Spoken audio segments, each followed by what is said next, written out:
All right, aloha. So this is my presentation on bioluminescence and the deep sea. You might not be able to see me, but that's okay. You can see the screen. So,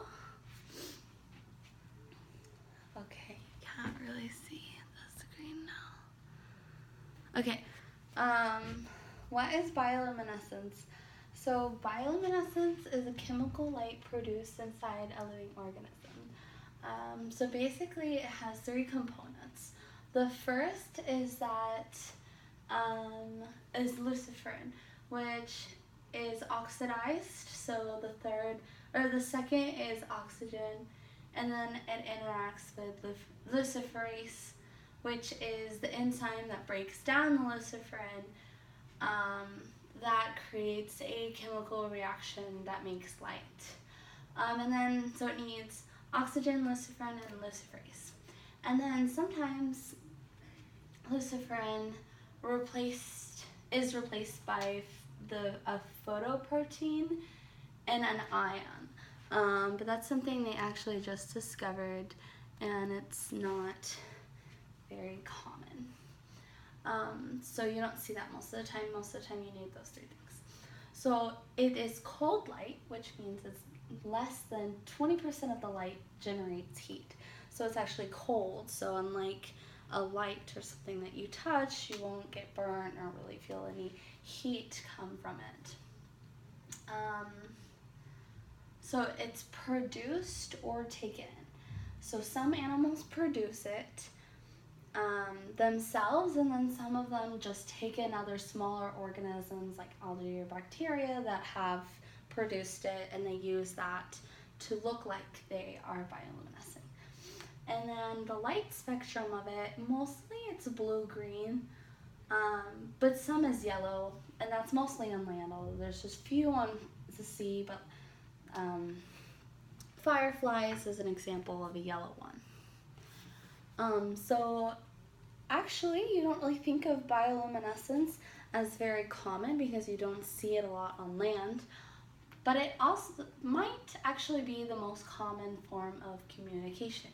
And that's because it's so common in the sea. You can see it from the seafloor to the surface. As you can see, this is like a deep sea animal, like a jellyfish. You see them all around. And then the algae over here is at the surface of the ocean. And they estimate 76% of marine animals are bioluminescent. And then like so many use it. It's such a great adaptation in the ocean because there's no light once you get past the light barrier, and so bioluminescence is such a great way to communicate. And you can see that because it's evolved at least 40 times, and that's just that they know of. So like 26 of the times is just from this one fish, and that like they discovered only a few years ago. And then it's at least in 1,500 fish that they know of as well. So the history of bioluminescence, actually you can find recordings from all over, but a lot of the really early ones are from Polynesian, Siberian, and Scandinavian folklore, which is like seafarers. They passed it on through stories of like seeing lights and things like that in the ocean. And then there's also some early recordings. The earliest came from the ancient Eastern civilizations, which is about fireflies and glowworms. And then Greeks and Romans first wrote characteristics, which included Aristotle around 300 BC, who first described cold light, which is really cool that he did that. And then Shakespeare also described it as an, quote, ineffectual fire of a glowworm in one of his books. Robert Boyle then realized they required air, so he was the first one to actually realize the requirements of bioluminescence, and that was in 1667. And then in the late 19th century, Raphael Dubois found luciferin and luciferase, the other two parts of it. So who uses bioluminescence? So it's found on land, as you can see, fireflies and fungi. Fireflies uses it to communicate and to attract each other, and then fungi use it to like attract and to spread other places. But because it's a deep sea biology class, I'm going to focus on the sea and where it's mostly found. And so that includes fish, bacteria, jellyfish, and just to name most of the ones. So deep sea versus shallow. So in the shallow, it's less used. You don't see it as often because there is visible light, and so you don't need that light produced. And when it is used, it's used more for disturbances. So algae uses it a lot, and you would see it there. But in the deep, it's used more, and it's used to see, attract, and like prey for lots of different reasons. So it's more adaptive in the deep. And what is it used for? So it's used to attract mates, used for protection, communication, and predation.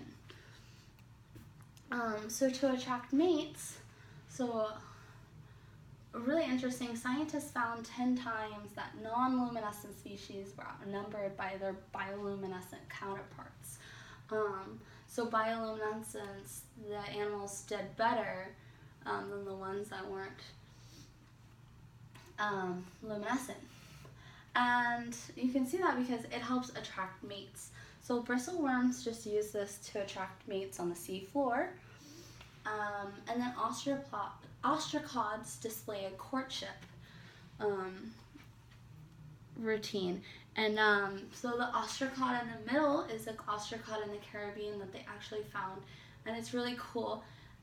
They actually secrete this bioluminescent mucus to attract their mates. And I'll just show you like a quick little video real fast. Hopefully.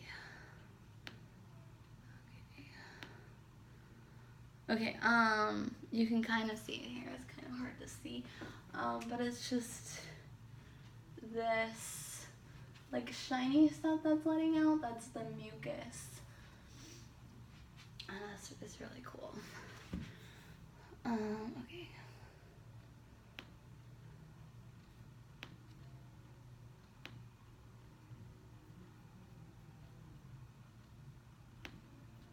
Okay. Right, so back to my presentation. So it attracts mates. And then it's also used for protection.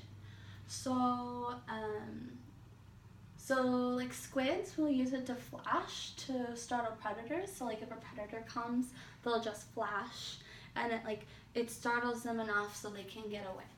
And then so this is a vampire squid right here, and which is like a deep sea squid that isn't very common, but the cool thing about it is that it doesn't have regular black ink because at the surface of the water you need black ink to protect yourself, to like hide, but it doesn't work on the deep sea because everything's black.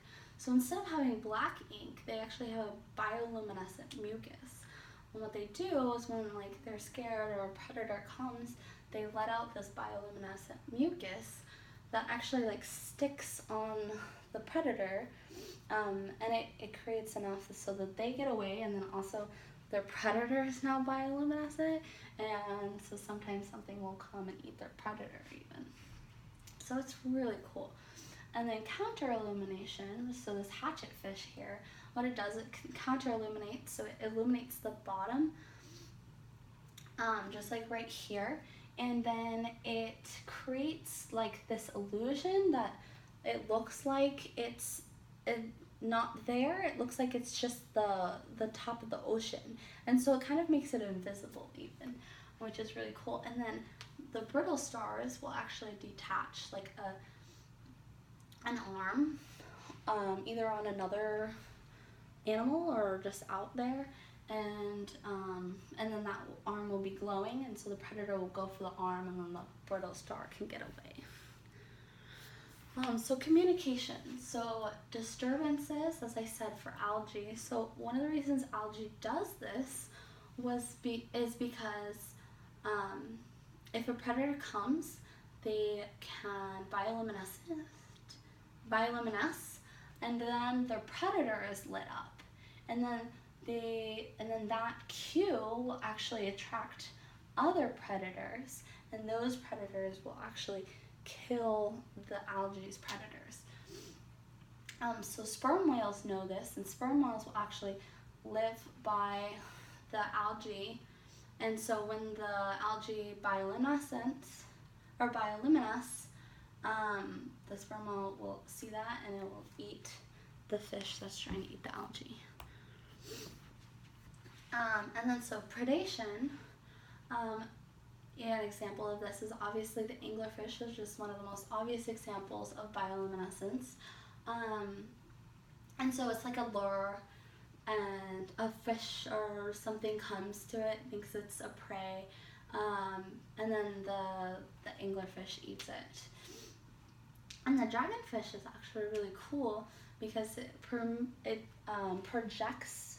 It's kind of like a flashlight. It projects a red light, and in the deep sea, red light isn't really seen, so it's actually kind of like blinds them, and so they can't see, and it so they are able to eat them because they can't see them. And that's it. So thank you.